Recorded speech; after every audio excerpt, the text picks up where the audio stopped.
In focus, a recent report has revealed how dire the state of South African municipalities is.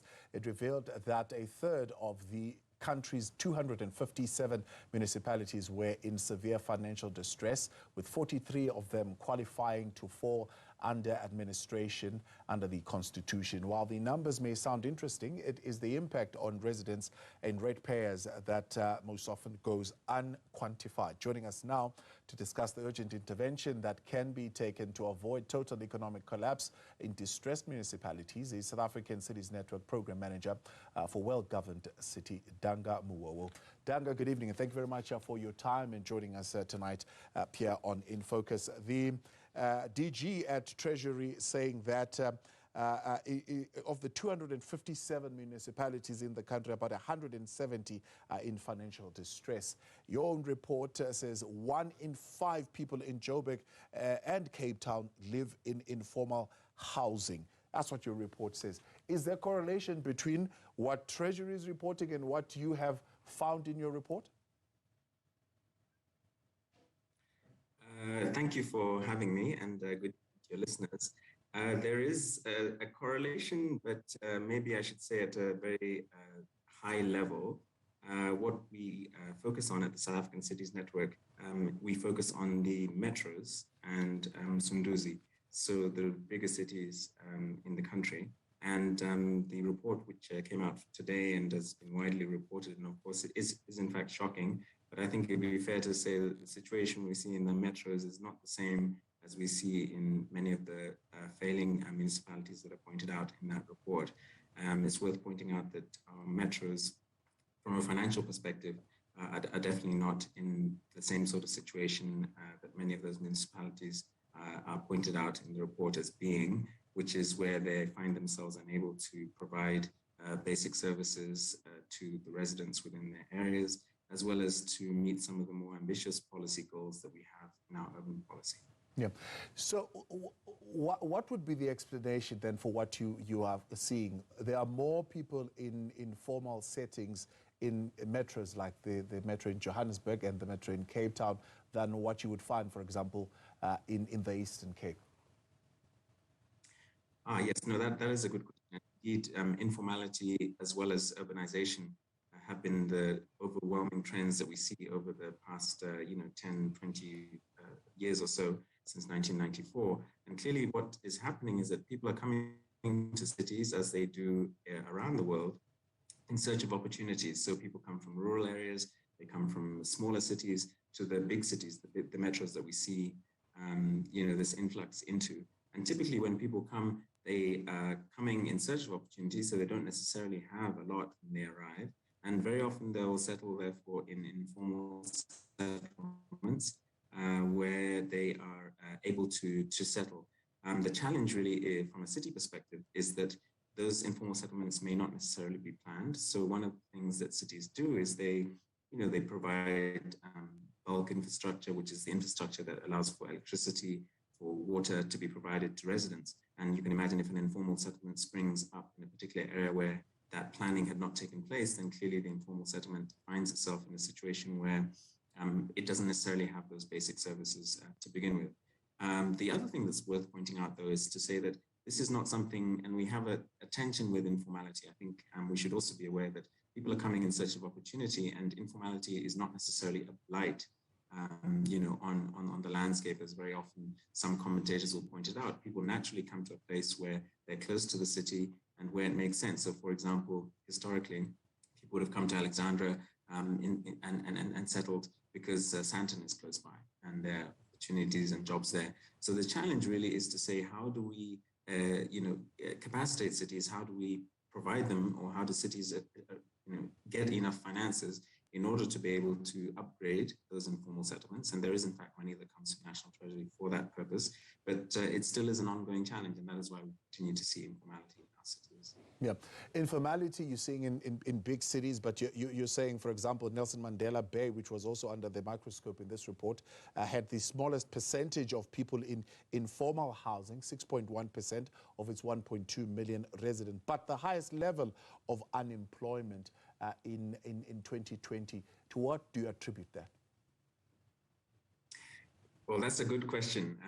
I knew the answer to that, then perhaps I would be president. I think, urban areas and cities have unique contexts and face unique challenges within them. So to say, we can not necessarily draw a direct comparison necessarily to what's happening in Nelson Mandela Bay to what's happening in Tshwane, for example. Having said that, also the hinterland and maybe the demands, the size of the population who are looking for opportunities may be different, for different cities. Also, post-demarcation in 2000, the municipal demarcation that took place, there are certain cities which were demarcated in such a way that they have a very large hinterland. So Tshwane, I think, is one of those. Also, Mangaung, for example, has large borders within which there are areas which are almost rural in some cases.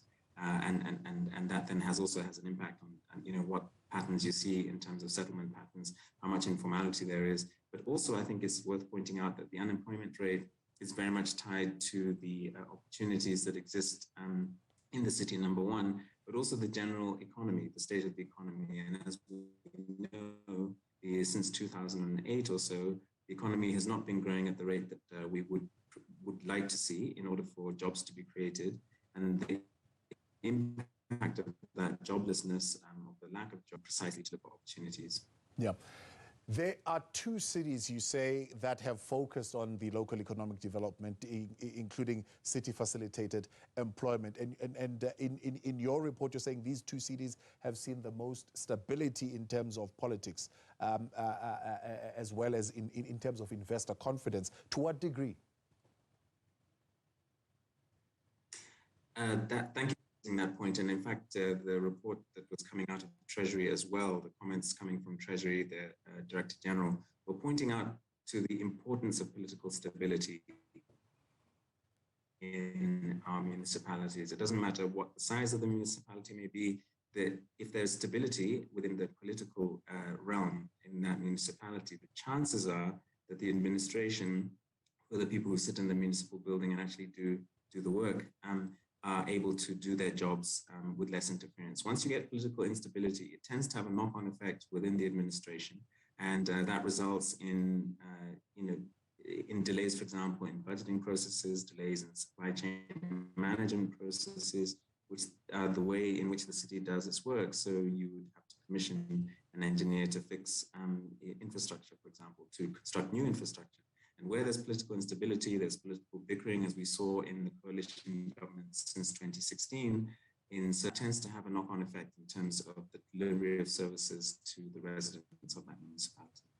Yeah, we're having a challenge there with that connection, but let's see if it will hold. But share your thoughts then on what you mean by the private sector playing a much larger or bigger role more than government when it comes to urban settlement. Yes, well, that is something that we do point out in our report.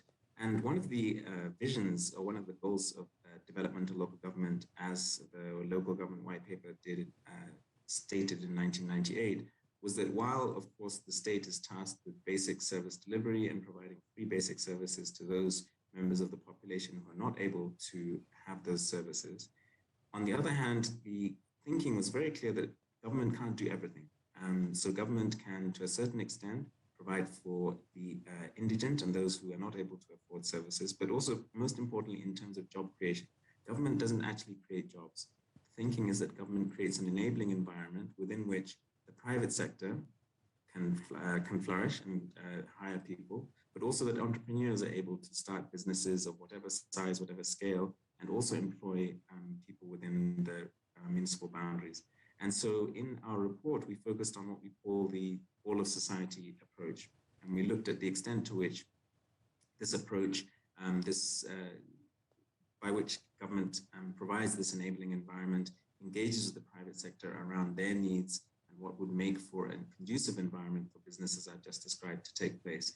And we find that, with exceptions here and there, but in the main, there are some deficits in this all of society approach, and particularly in some cases, even an antagonistic relationship between the private sector and the state, which we see also in national government discussions as well. So we emphasize that it's actually critically important for there to be good engagement between municipalities and the private sector and civil society, and indeed all urban stakeholders in order to achieve the developmental outcomes that we envision in our urban policies. All right, Danga Mughogho, appreciate your time. Thank you very much for coming on. Program Manager there at South African Cities Network, looking at what private sector role would be, but also the state of the metros in the country and what the challenges that they face are. Now, some Kagiso